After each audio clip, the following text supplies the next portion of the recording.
Hello. This is TAW Productions. I'm back with another animated film review. Let's just get straight to the point. I just saw the Super Mario Bros. Movie. But before I start, I need to give some backstory for this movie and my relationship with Mario. Mario is one of the most popular, influential and inescapable gaming franchises in history next to Pokemon and Sonic the Hedgehog. This was a franchise I grew up when I was younger. Mario was my first real exposure to gaming. Whether I played any of the classics or any of the modern games, I was a fan. From the world, to the characters, to the memorable moments. It was my thing. As a fellow fan of Mario, I was quite pumped to see it, yet I was so skeptical about the idea of a Mario movie and how it would translate from gaming to film. As you all know, video game movies aren't usually seen in the most favorable light. And it can be shown, because 30 years ago, we did get a Mario movie. It was released in 1993 with the same name. That film was seen as a critical and box office bomb. Fans of the film scathingly hated the movie. Now, I haven't seen the film and I really don't want to. This film was seen as a poor representation of the games, and it also didn't help. The production of this film was a nightmare to get through, and the final product turned out to be yet another mediocre video game movie that fundamentally misunderstands why the games were so beloved in the first place. So, nearly 30 years later, we would be getting a Mario movie. However, this film beforehand had some major drawbacks and red flags behind it. For one, this was made by Illumination. As you all know, Illumination is usually not often seen in the best lights by many reviewers. Most of the time, they're usually regarded as the punching bag of animation. Reviewers more often than not dedicate their entire channel just to vulgarly trash and insult the people who makes these movies. Reviewers like Turkey Tom, LS Mark, Isaac Carthy, and especially I Hate Everything tend to beat this company to the ground.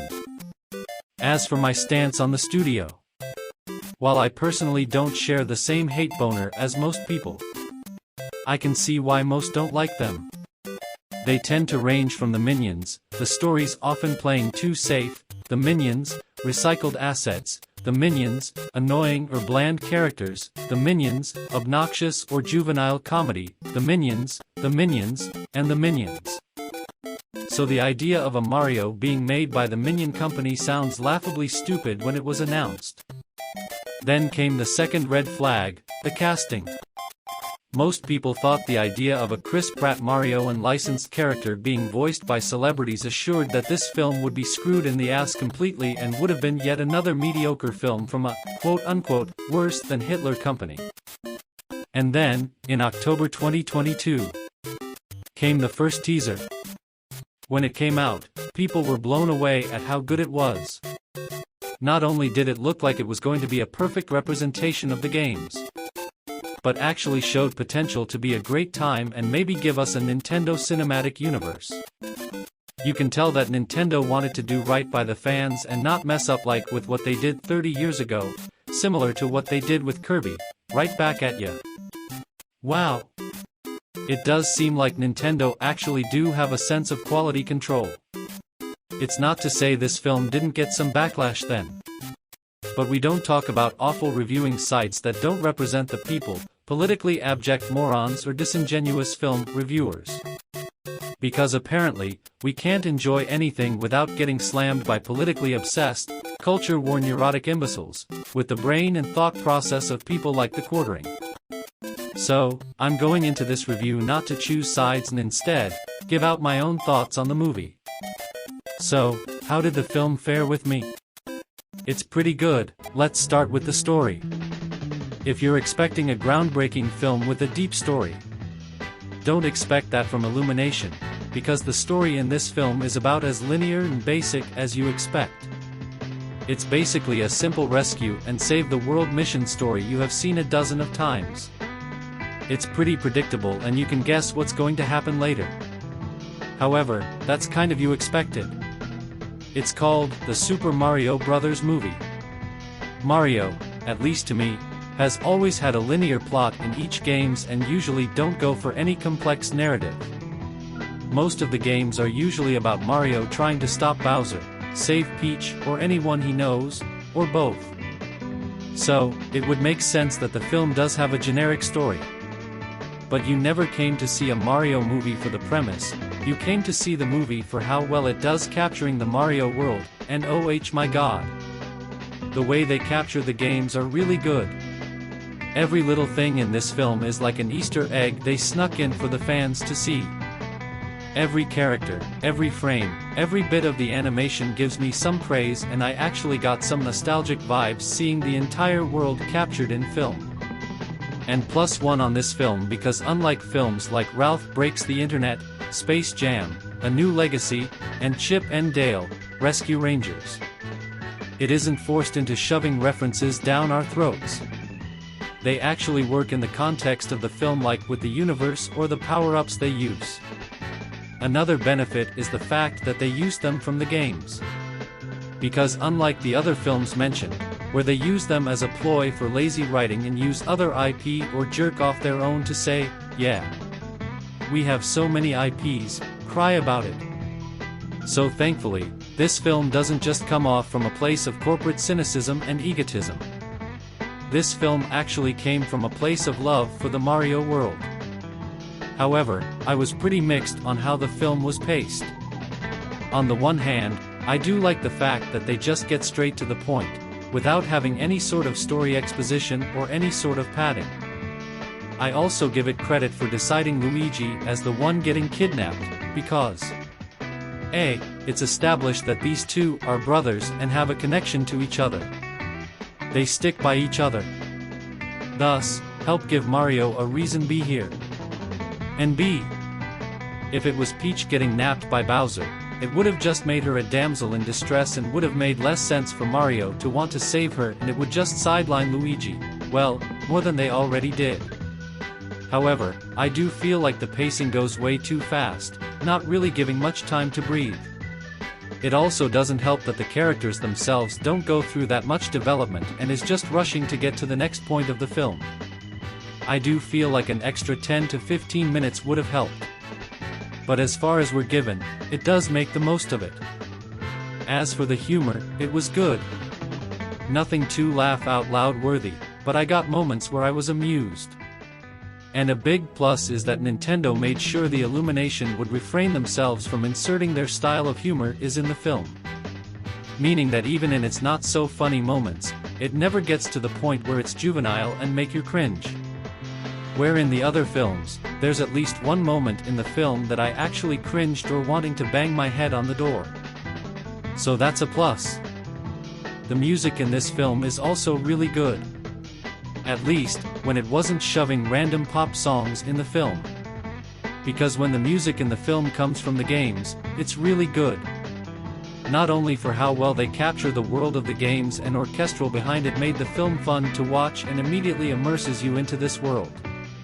However, when it shoved pop songs, it immediately took me out of the movie and was there without reason. Like with what they did with Take On Me or with I Need a Hero.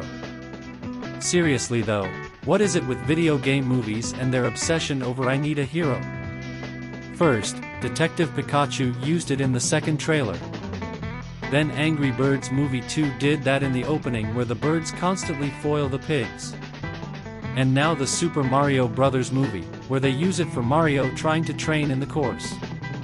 What's next? Will Sonic the Hedgehog 3 use I Need a Hero? And then we finally come to the characters. Let's start with Pratt's Mario. I can't speak for everyone else, but I was surprisingly tolerant to his voice on the character. While he wasn't my first choice, I do get why they need a voice actor to play him. After all, we need to give Mario more lines other than a bunch of small, let's a go, and, whoopoos. As for his character, he was alright. So is Luigi, which to me, Charlie Day captured Luigi very well. Anya's Peach was undeniably my favorite character in this film. Not only does she capture Peach in this film extremely well, but as a character, I found her a fun character. I appreciate that film didn't give role to a damsel in distress and instead gives her a personality beyond that. She is determined, strong-willed, and an actually competent leader, as she knows how to outwit her opponents. Which unfortunately, got attention for the wrong reason. By a bunch of crying woke losers on Twitter and Tumblr. At this point, never listen to anti-SLWs. They're pretty toxic. Now we get to Black Bowser. My god.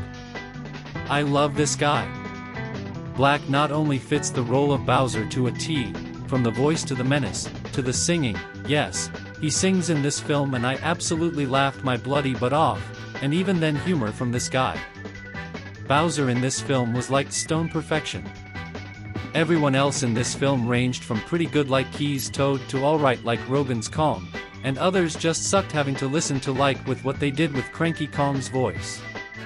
Good God, his performance was as dull as dishwater. And that's all I have to say about this film. In conclusion, as a movie, it's okay. The character development and voice acting were hit or miss, and this film has a pretty bare bones plot, and the humor was fine for what it is. But as a Mario movie, it was fantastic. This is basically every Mario fan's dream. I don't even need to make a recommendation. It's a must-watch for kids, Mario fans, and gamers in general.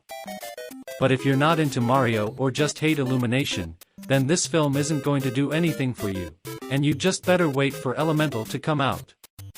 As for my ratings, I will give it ratings. As a movie, I'll give a 7 out of 10. But as a Mario fan, it is instantly a 10 out of 10.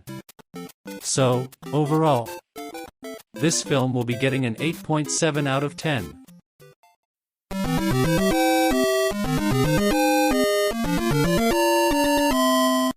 Hope you liked this review. If you did, like, subscribe, and hit the bell for notifications for when I release new content on this channel. This is TAW Productions, signing off. Have a good night.